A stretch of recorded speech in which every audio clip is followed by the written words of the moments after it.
Estou aqui mais tradicional hoje, de gravata. É uma gravata que eu acabei de ganhar de presente, que tem uma frase muito importante: te amo. A gente fala muito isso lá em casa, e está escrito aqui também. Que maravilha, que dia tão especial, não é? Esse dia chamado Dia dos Pais. Na verdade, o Dia dos Pais deve ser todos os dias, assim como o Dia das Mães, não é? Mas é tão legal, é tão maravilhoso quando nós tiramos e aproveitamos uma ocasião oportuna como essa, né, em que nós estamos aqui numa data especial, todos pensando sobre isso, e a gente refletir também na palavra do Senhor acerca desse tema. Então, hoje, nós teremos uma palavra especial que fugirá à nossa série de mensagens que estamos estudando de João, apesar de que a mensagem que nós temos estudado de João tem falado o tempo inteiro de pai e filho, né? Jesus falando da sua relação com o Pai o tempo todo, justificando a sua obra, dizendo que o Pai testifica, o Pai dá testemunho acerca dele, do seu ministério, de quem ele é, do que ele se propõe a fazer. Mas hoje nós teremos uma palavra especial. Quero que os irmãos abram aí o livro de Tiago, capítulo 1, a partir do verso de número 19. Meus amados irmãos, tenham isto em mente. Sejam todos prontos para ouvir, tardios para falar e tardios para irar-se, pois a ira do homem não produz a justiça de Deus. Portanto, livrem-se de toda impureza moral e da maldade que prevalece e aceitem humildemente a palavra implantada em vocês, a qual é poderosa para salvá-los. Sejam praticantes da palavra e não apenas ouvintes, enganando-se a si mesmos. Aquele que ouve a palavra, mas não a põe em prática, é semelhante a um homem que olha a sua face no espelho e, depois de olhar para si mesmo, sai e logo esquece a sua aparência. Mas o homem que observa atentamente a lei perfeita, que traz a liberdade e persevera na prática dessa lei, não esquecendo o que ouviu, mas praticando-o, será feliz naquilo que fizer. Se alguém se considera religioso, mas não refreia a sua língua, engana-se a si mesmo. Sua religião não tem valor algum. A religião que Deus, o nosso Pai, aceita como pura e imaculada é esta: cuidar dos órfãos e das viúvas em suas dificuldades e não se deixar corromper pelo mundo. Vamos orar? Paizinho, muito obrigado. Primeiro, porque podemos te chamar de Pai. Podemos te chamar de Pai. Podemos te chamar de Paizinho. Em Cristo, nós aprendemos a te chamar de Pai. O Senhor não é um Deus distante. O Senhor não é um Deus que está tão longe que não possa se envolver conosco, tão longe que não possa se relacionar conosco. Por isso, nessa manhã tão especial, em que nós lembramos e comemoramos o Dia dos Pais, nós pedimos que esse espírito de paternidade esteja no nosso meio, nos ensinando, nos corrigindo, nos transformando e alegrando o nosso coração. Que em nome de Jesus e para a glória do teu nome, todos os ouvidos aqui estejam completamente voltados para a tua palavra. E toda palavra proferida, Senhor, seja aquela que nasceu no seu coração. Ajuda-nos a proclamar o Evangelho, ajuda-nos a aplicar o Evangelho às nossas vidas e fazer da tua palavra, Deus, não apenas um mero discurso, mas uma prática de vida que nos transforma todos os dias e cada vez um pouco mais. Te agradecemos pelo privilégio dessa comunidade. Cada pessoa que aqui está e por aquelas que de alguma forma terão contato com essa mensagem, seja por qual meio for. Abençoamos em nome de Jesus. Amém. Amém.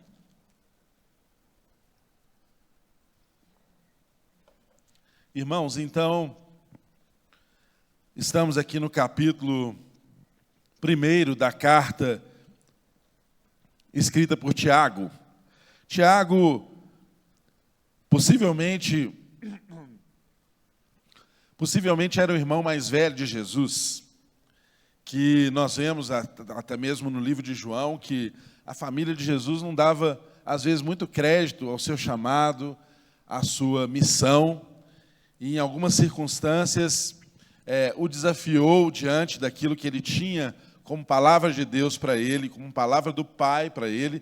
Há poucos dias atrás nós estudamos aqui um episódio em que Jesus resistiu a um conselho dos seus irmãos de subir para Jerusalém fora do tempo em que ele deveria ir, não é?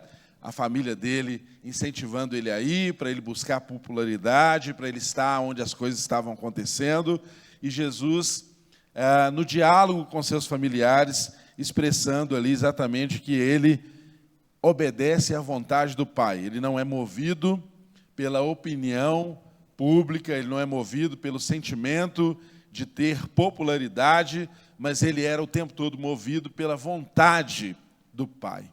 Jesus é a pessoa mais qualificada para nos ensinar acerca do relacionamento de um pai com o filho. E nós estamos aqui meditando em um texto que foi escrito pelo irmão de Jesus, mas agora o irmão de Jesus transformado. O irmão de Jesus que teve um encontro não apenas com o Jesus da história, mas teve um encontro com o Senhor dos senhores, com o Rei dos reis, e quando foi encontrado pelo Evangelho, foi completamente transformado. Tiago não apenas foi um irmão da família de Jesus, mas se tornou também um discípulo, se tornou um dos apóstolos, se tornou uma autoridade da igreja em Jerusalém, se tornou alguém tremendamente usado por Deus e entregou a sua vida a essa causa até o martírio. Possivelmente essa carta ela foi escrita entre o ano 50 e o ano 60, em uma circunstância em que havia em Jerusalém um clima de revolta, um clima de muitas rebeliões em busca de se libertar do domínio de Roma. Então, quando Tiago escreve esse texto aqui, ele está falando para pessoas que estavam habituadas em um movimento crescente ali no meio deles, de homens que se uniam para, através da violência, impor a sua vontade, que acreditavam ser a vontade de Deus. E eu e você, de modo especial, aqueles que estão aqui, que são homens ou que são pais, sabem como, em alguma circunstância da nossa vida, sabem como que, em determinadas condições, de pressão e temperatura, a gente faz nascer um homem violento, a gente faz nascer um homem impulsivo, buscando impor a nossa vontade, buscando impor os nossos desejos, da forma que nós entendemos ser a melhor. E a palavra de Deus, o Espírito de Deus, tem o poder de nos transformar em gente do jeito que Deus espera que a gente seja. Então, nesse dia especial, eu gostaria de refletir sobre essa palavra que está sendo dada como orientação aos nossos irmãos, e é orientação para nós, exatamente em um clima quente, em um clima de revolta, em um clima de clamores, em um clima de expectativas, em um clima de lutas, de desejos por liberdade, em um clima de disputas políticas, de disputas por espaços ali no meio do povo de Israel, mais especificamente em Jerusalém. Nós vimos que a história nos conta que, um pouco depois desse livro ser escrito, alguns anos, próximo ali do ano 70, Jerusalém veio a não suportar mais tantas revoltas, e houve uma intervenção do Império, e a cidade foi, de fato, destruída, Foi cercada, foi sitiada, as pessoas morriam de fome, morriam ao fio da espada, e muito dessa revolta, muito dessa reação do Império, pode ter sido provocada por pessoas que não entenderam o ensino que Tiago estava promovendo aqui nessa carta que foi escrita alguns anos antes. Mas são conselhos muito importantes para nós nos dias de hoje, no dia que se chama hoje. Pois bem, eu quero começar esse texto, gente, por uma reflexão que começa pela conclusão desse trecho que nós lemos. Nós vemos aqui que essa palavra é uma palavra que nos chama à prática daquilo que nós temos aprendido, que nos convida a sermos não meros ouvintes, mas sermos praticantes da palavra. E esse texto, ele encerra aqui com uma conclusão muito impressionante, porque desafia os preceitos religiosos das pessoas daquela época, assim como desafia o nosso conceito de ser um bom religioso, de ser uma boa pessoa, de ser alguém que serve de fato a Deus. E o texto diz aqui no final, no verso 27, a verdadeira religião, a religião que Deus, o nosso Pai, aceita como pura e imaculada é esta. 2 pontos. Depois de 2 pontos vem uma frase explicativa. Que religião é essa que Deus aceita como verdadeira? Cuidar dos órfãos e das viúvas em suas dificuldades e não se deixar corromper pelo mundo. Irmãos, é tão importante nós termos uma compreensão clara desse evangelho que Tiago está nos ensinando, porque às vezes a religião nos engana e nos leva a ter uma falsa concepção de Deus, uma falsa concepção das pessoas e uma concepção errada, aquilo que nós concebemos errado na nossa mente, nos leva a praticar uma vida de forma errada, porque todo ato vergonhoso, ele nasce de pensamentos vergonhosos. Nós pensamos e agimos. Então, a concepção aqui que Tiago traz do que seja a verdadeira religião, muito nos fala, e de uma forma especial hoje, em que nós temos um culto especial aqui do Dia dos Pais. O texto diz que a verdadeira religião é cuidar dos órfãos e das viúvas em suas dificuldades e não se deixar contaminar pelo mundo. Irmãos, o que é órfãos e viúvas? Órfãos e viúvas existem numa sociedade exatamente em que há a anulação ou falta a presença do homem. O espírito de orfandade é um espírito que escraviza a mente das pessoas e nos faz ter uma relação com Deus segundo preceitos de escravidão e não segundo filhos. E essa orfandade, ela acontece não apenas pelos meios fáticos que nós conhecemos, como uma família, por exemplo, que perde um pai. Nós temos muitas pessoas que são órfãos de pais vivos. Nós temos muitos filhos que são órfãos de pais vivos. Nós temos muitas esposas que são órfãos de maridos vivos. E nós temos, na palavra de Deus, algo muito importante para aprender aqui nessa manhã, para meditarmos, para refletirmos, que o que faz essa orfandade prosperar, prosseguir, é exatamente a falta de responsabilidade que um homem deve ter.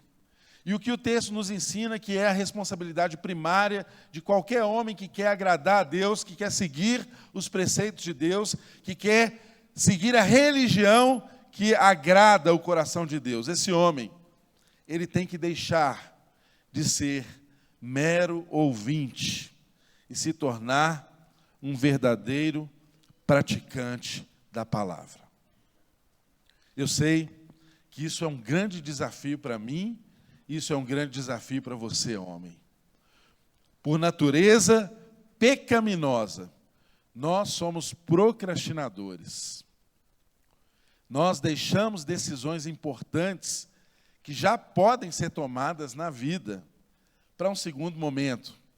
E assim agimos, às vezes, na criação de filhos, assim agimos, às vezes, na relação do casamento, assim agimos na nossa formação, em tantas situações da vida, homens deixam de ser abençoados e deixam de ser abençoadores, porque se entregam à procrastinação.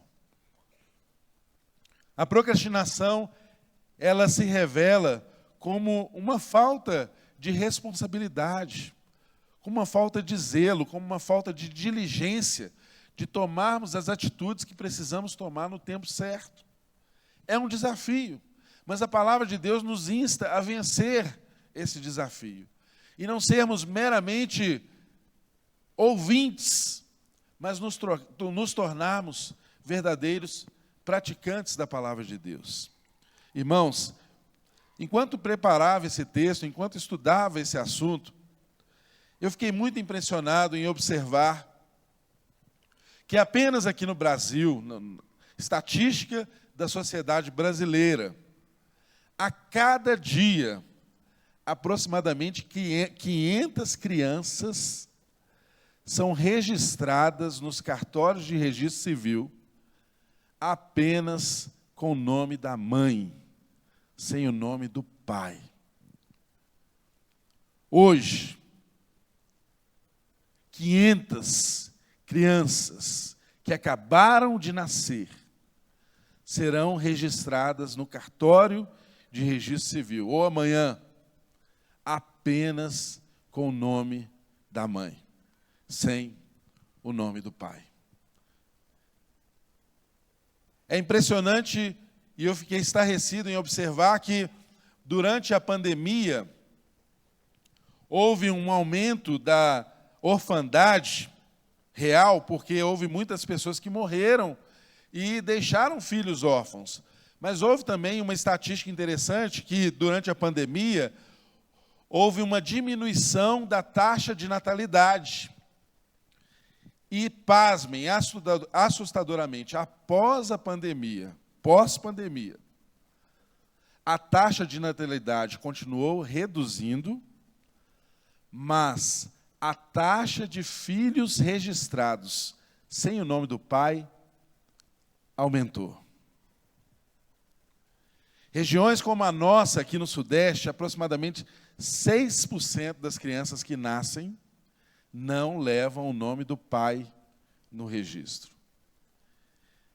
Em outras regiões, como a região norte do Brasil, esse índice chega a 10%. Irmãos, cada 10 crianças que nascem, uma não tem o nome do pai no registro. Estou falando de pais que chegaram ao extremo da irresponsabilidade de não sequer registrar um filho.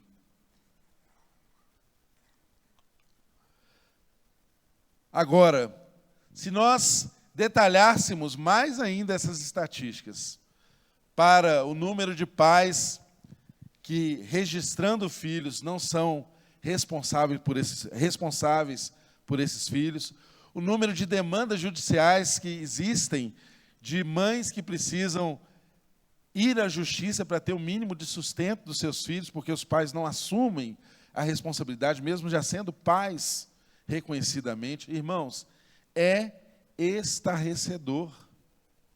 É estarrecedor.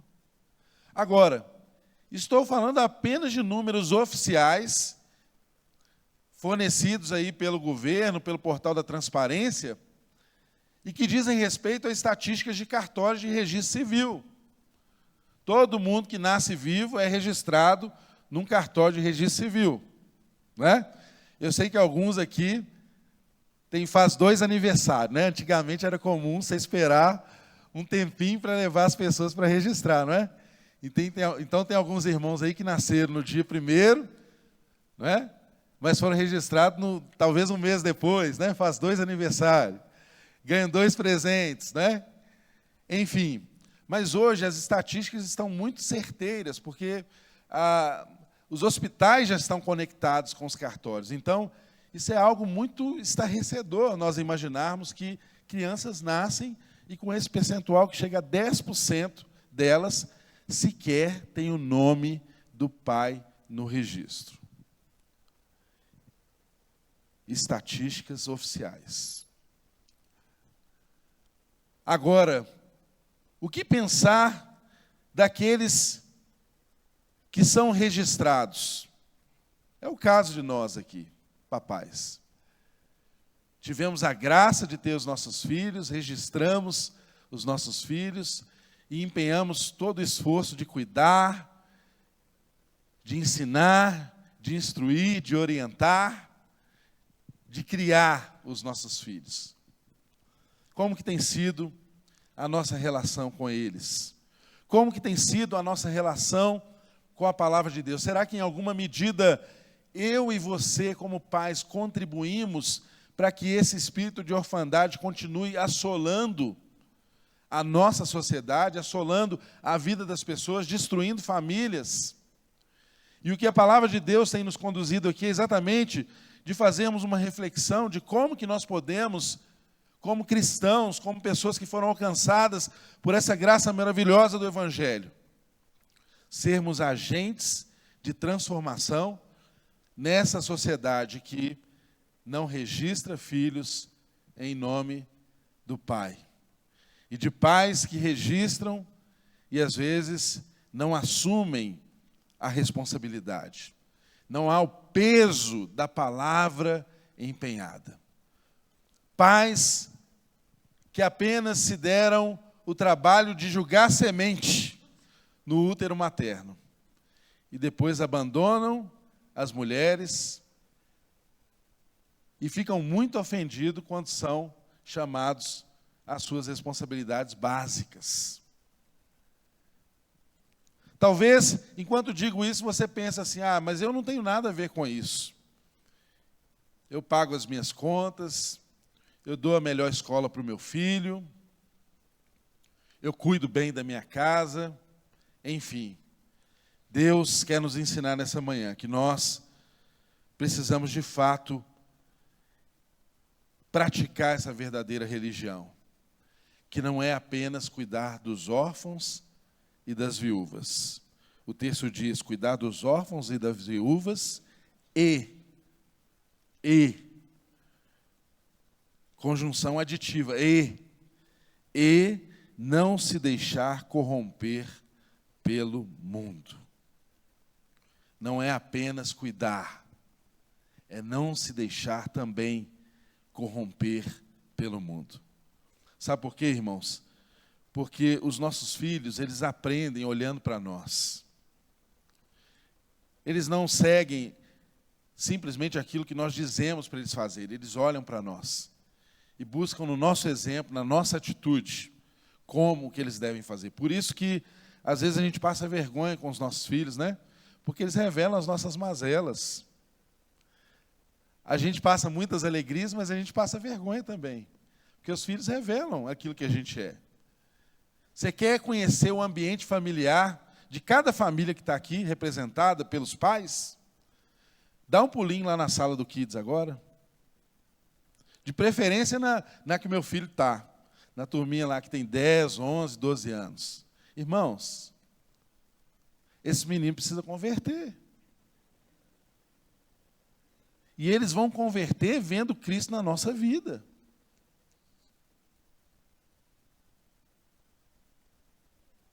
Isso é grave, isso é sério. O ambiente que nós temos criado nas nossas casas tem sido como aquelas reuniões, talvez, que Paulo condena em Coríntios, né? Ele fala assim, olha, as reuniões de vocês estão fazendo muito mais mal do que bem. Que ambiente é esse que nós estamos promovendo? Que tipo de gente que nós estamos formando, irmãos? Não adianta cuidar dos órfãos e das viúvas se nós não entendermos que é preciso também não se deixar corromper pelo mundo. O texto nos ensina que Tiago diz aqui, meus amados irmãos, ou seja, ele está falando a irmãos, nós estamos aqui falando a irmãos. Tenham isso em mente, inculque isso na sua mente. Sejam todos prontos para ouvir, tardios para falar, tardios para irar-se, pois a ira do homem não produz a justiça de Deus.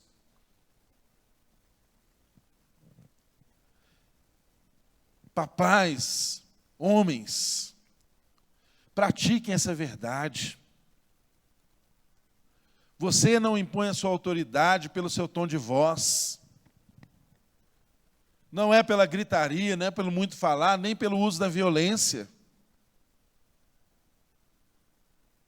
A palavra de Deus nos dá tudo que nós precisamos para sermos bem-sucedidos, para sermos felizes. O texto diz: sejam prontos para ouvir.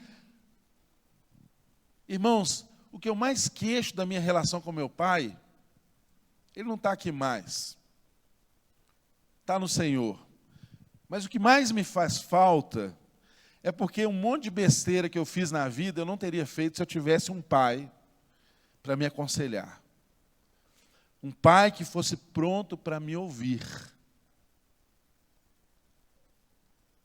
Se você tem essa oportunidade, não despreze. Seja verdadeiramente um pai que ouve o seu filho.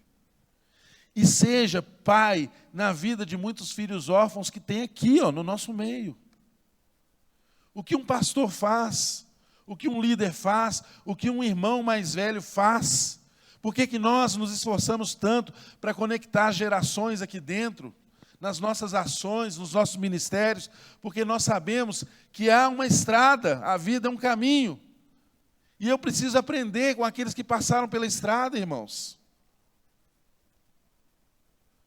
E eu que já passei pelo caminho, tenho que cuidar daqueles que estão vindo. E dizer para ele: olha, não passa por essa estrada não. Tem precipício aqui, olha. Do jeito que você vai estar andando, você vai cair. Irmãos, o texto nos ensina: pois a ira do homem não produz justiça de Deus. Não adianta nós queremos irarmos, impor a nossa voz, impor a nossa violência, usar do nosso poder econômico para fazer a nossa vontade prevalecer. Não adianta. Isso não produz justiça de Deus. É claro que Tiago está falando aqui para um grupo de pessoas que estão sendo tentadas a promover revoltas para se libertar de Roma. Mas isso se aplica perfeitamente à minha vida e à sua. A nossa ira, a nossa violência, a nossa imposição não produz justiça. Quanto mais ouvirmos os nossos filhos, quanto mais tiver mesa na nossa casa, não mesa para comer, mesa para ouvir, mesa para conversar, mesa para dialogar, muito menos violentos seremos, muito menos imposição precisaremos colocar. Não que os filhos não devam ter limites, claro que tem. Porque é fato que quando Paulo escreveu essa carta, aliás, a gente está tão habituado a falar de Paulo escrevendo carta, né? Estou falando aqui de uma que Tiago escreveu. Quando Tiago escreveu essa carta? No Império Romano, qual que era a regra social, a instituição social? Era o chamado pátrio poder. O pai, naquela sociedade, ele tinha um poder absoluto, inclusive de vida e morte, sobre a família. Inclusive o pai poderia escolher para quem ele direcionava a herança. Às vezes um filho adotivo recebia mais herança do que um filho biológico. O pai tinha plenos e totais poderes para direcionar tudo acerca da família. Inclusive no nosso Código Civil de 1916, que foi revogado em 2003, passou a vigência de um novo código, o código anterior fazia remissão a pátrio poder, não é? Porque essa é a herança do direito romano. Hoje a gente fala em poder familiar. Só que nós, como sociedade, caminhamos para um outro extremo. Hoje o pai parece não ter poder nenhum. Hoje o pai se vê culpado quando ele coloca algum limite no filho. Hoje o pai pensa que se ele colocar uma correção para o filho, ele fica com a consciência pesada, que ele fez algo muito errado.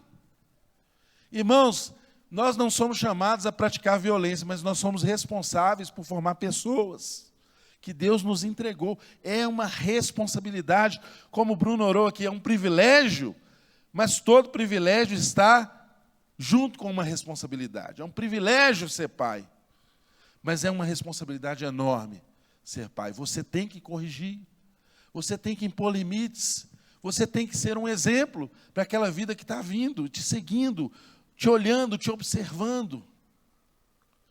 E hoje nós temos uma sociedade de pais que são pouco valorizados, de pais que tomam decisão e às vezes a mãe e outras pessoas vão lá e fazem tudo diferente do que o pai decidiu, sem conversar, sem ajustar. Pais que são extremamente complacentes. Já viram o tanto de filho que batem na cara do pai hoje? Irmão, se eu fizesse isso com meu pai, o pau quebrava. Era outra geração. E às vezes aqui a gente vê, eu digo aqui em qualquer lugar, na nossa sociedade, a gente vê meninos que chutam o pai, que fazem umas pirraças, levantam a mão e levantam a voz, fazem, acontece, e os pais ali, sem atitude nenhuma. Percebem que nós fomos para um outro extremo, que o pai se tornou uma figura completamente fraca. E por se tornar uma figura completamente fraca, começou-se a se tornar uma figura entendida como desnecessária. Porque a onda hoje é essa, mulher que consegue criar família, tem um bom emprego, um bom salário, não preciso mais de homem. Não preciso mais de pai. Mas a palavra de Deus não ensina assim. O que a palavra de Deus nos ensina é exatamente que nós podemos ser homens, impor a nossa condição pelo nosso exemplo. E cuidarmos da geração que Deus nos deu. O texto diz assim, portanto, verso 21, portanto, livrem-se de toda impureza moral e da maldade que prevalece e aceitem humildemente a palavra implantada em vocês, a qual é poderosa para salvá-los. Irmãos, a palavra tem o poder de nos salvar. E praticar a palavra nos salva todos os dias, irmãos, de vários infernos que a gente poderia experimentar na vida. Pais, antecipem, pratiquem a palavra. Talvez você seja de uma geração que seu pai te incentivava a praticar imoralidades. Irmãos, eu sou de uma geração que eu conheço tantos colegas que foram apresentados à prostituição através do pai. O pai levava o menino com 18 anos para casa de prostituição. Quantos de nós não fomos introduzidos em bebidas, em vícios, por causa do pai? Irmãos, o que o texto está nos dizendo, livrem-se de toda a impureza moral. Livrem-se, corra disso. Eu preciso falar isso, irmãos. Tem irmãos que pensam. A Bíblia não diz claramente, a Bíblia não condena claramente o uso de bebida alcoólica, tomar vinho, cerveja. Mas eu não conheço alguém que se tornou um ébrio sem tomar o primeiro gole. Eu sou de uma casa que eu vi o lar ser destruído por causa da bebida, irmãos. Nós não orientamos, não incentivamos ninguém a fazer isso, mas eu sei que alguns irmãos pensam assim, eu tomo a minha cervejinha sem álcool em casa. Não tem problema nenhum, não faço bagunça nenhuma, não fico bêbado. Quero te lembrar de uma coisa. Tem alguém olhando o que você está fazendo. Tem alguém vendo o que você está fazendo. Pense nisso. Eu não estou falando de pecado, eu estou falando de embaraço, irmão. Interprete isso como você quiser. Estou falando de embaraço na vida. Os filhos olham o que a gente faz. E eles não têm o poder e a capacidade de discernir o certo e errado como você. Eu já vi pessoas no nosso meio que começaram a achar que nada a ver, festinhas, encontros, socialmente, e hoje o casamento está destruído. E quando você destrói um casamento, você destrói a criação dos filhos. Você perturba a mente, você desarranja tudo. Pense bem nas escolhas que você faz. Fuja da imoralidade. Saia daqueles grupos de WhatsApp que você fica lá na sua empresa e que os caras mandam o tempo inteiro coisa pornográfica e você está lá. Você não comenta, mas você não sai daquele grupo. Sai fora disso, meu irmão. Isso vai ser armadilha para você, se já não é. Isso vai te levar para a prostituição, isso vai te levar para a pornografia, isso vai fazer com que o desejo que você tem para sua esposa cale e morra, e você vai desejar outras mulheres. Ou sei lá o quê. Tenha uma atitude prática. A gente não negocia com o pecado, irmão. A gente não negocia, não tem como negociar. A gente foge. A gente foge. Saia fora. Amizades. Às vezes o cara é crente, mas quando você conhece os amigos dele, você fala, como? Como assim? Como você é crente e tem esse tipo de amigo? É para esse tipo de gente que você entrega o seu coração? Que você conta os seus sonhos? É esse tipo de gente que você ouve? Irmão, não dá para ser santo, para ser separado e praticar a verdade, se nós estamos sendo o tempo todo bombardeados e influenciados por pessoas que pensam com uma visão completamente diferente daquela que nós proferimos. Tiago está falando disso. Não sejam meramente ouvintes. Sejam praticantes da palavra. É o que diz o verso 22. Sejam praticantes da palavra e não apenas ouvintes, enganando-se a si mesmo. É um engano. É uma tapiação, é um auto-engano. Você ouve, mas não pratica, não vai produzir efeito na sua vida. E as pessoas estão ao seu redor te vendo. Seus filhos olham para você. A sua esposa sabe quem você é. Os seus filhos sabem quem você é. O texto diz, olha que lindo que Tiago ensina, aquele que ouve a palavra, mas não a põe em prática, é semelhante a um homem que olha a sua face no espelho e depois de olhar para si mesmo, sai e logo esquece da sua aparência. Ele usa o exemplo do espelho. O espelho, nessa ocasião aqui, era um artigo de luxo. Poucas pessoas tinham espelho. E o espelho mais requintado dessa época não chega aos pés do espelho que você tem na sua casa. E o que há de interessante no espelho? O espelho, ele comunica para a gente duas coisas, não é? Ele mostra o que está errado e, ao mesmo tempo, fala que a gente precisa consertar, não é mesmo? Então, você chega de frente ao espelho, se a sua cara está suja, errou a maquiagem, né, a mulher... O homem está com a barba torta, né? Quem consegue fazer barba em casa aqui? Eu erro, sempre. O espelho denuncia, você olha, o espelho denuncia, fala, olha, tem que consertar. Tem que ter uma outra atitude, tem que fazer algo diferente. Agora, engraçado é que o espelho nos comunica com tanta eficácia, sem dizer uma só palavra. A imagem diz tudo. Agora, se na sua casa o seu espelho está imundo, empoeirado, você vai olhar e não vai enxergar a imagem certa. Espelho tem que estar limpo. E o que é o espelho que Tiago está dizendo aqui para nós? A palavra de Deus, a lei de Deus, é que deve ser o espelho para onde nós olhamos e enxergamos a nossa vida a partir disso.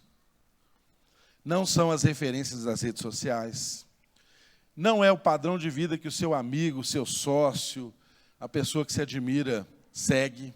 Não. O nosso espelho deve ser a palavra de Deus. Ela é fiel para dizer o que está de errado conosco e também o que precisa ser consertado. E ela não tem distorção alguma, é um espelho perfeito.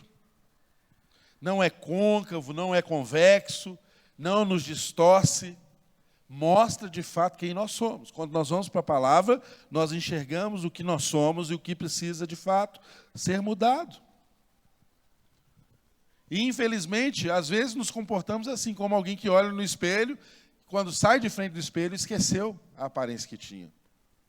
Alguém que é confrontado pela palavra, num culto como esse, e ao sair por essas portas não se lembra de mais nada do que foi o confronto, do que foi o ensino, do que foi palavra de Deus no coração, para a vida. É semelhante a esse homem insensato, que ouve e não pratica, o insensato, que está construindo a vida sobre a areia, não na rocha. O texto, ele continua nos dizendo aqui: mas o homem que observa atentamente a lei perfeita, ou seja, essa é a nossa referência. O homem que observa atentamente a lei que traz a liberdade e persevera na prática dessa lei, não esquecendo do que ouviu, mas praticando, será feliz naquilo que fizer. Olha a regra de felicidade: observar os preceitos de Deus e praticá-los na vida. Não estou falando de entender, não estou falando de conhecer intelectualmente, não estou falando de títulos, se você é um teólogo, se você é PhD em uma matéria bíblica. Nada disso tem sentido algum, se essa palavra não se tornar uma prática no seu dia a dia. Se alguém se considera religioso, mas não refreia a sua língua, engana a si mesmo. Sua religião não tem valor algum. Religião não salva ninguém. Cristo tem o poder de nos salvar. Cristo tem o poder de nos transformar. E a palavra, como o texto diz, ela pode, de fato, nos salvar do inferno que vivemos. Mas ela exige que tenhamos atitudes práticas. Pai, você tem um privilégio. Um privilégio. Não abra mão da responsabilidade desse privilégio. Observe quem são seus amigos. Observe o que enche o seu coração. Observe se a palavra de Deus faz parte da sua meditação e da sua vida prática. Observe tudo isso, porque há uma geração de filhos e filhas que olham para você, esperam de você. Mesmo que você não diga nada, estão aprendendo com o seu caminho, com o seu comportamento. Isso é extremamente desafiador. Mas nós precisamos sair daqui nessa manhã entendendo que não adianta cuidarmos dos nossos órfãos e das nossas viúvas se nós não deixarmos, se nós nos deixarmos corromper pelos padrões do mundo. Amém?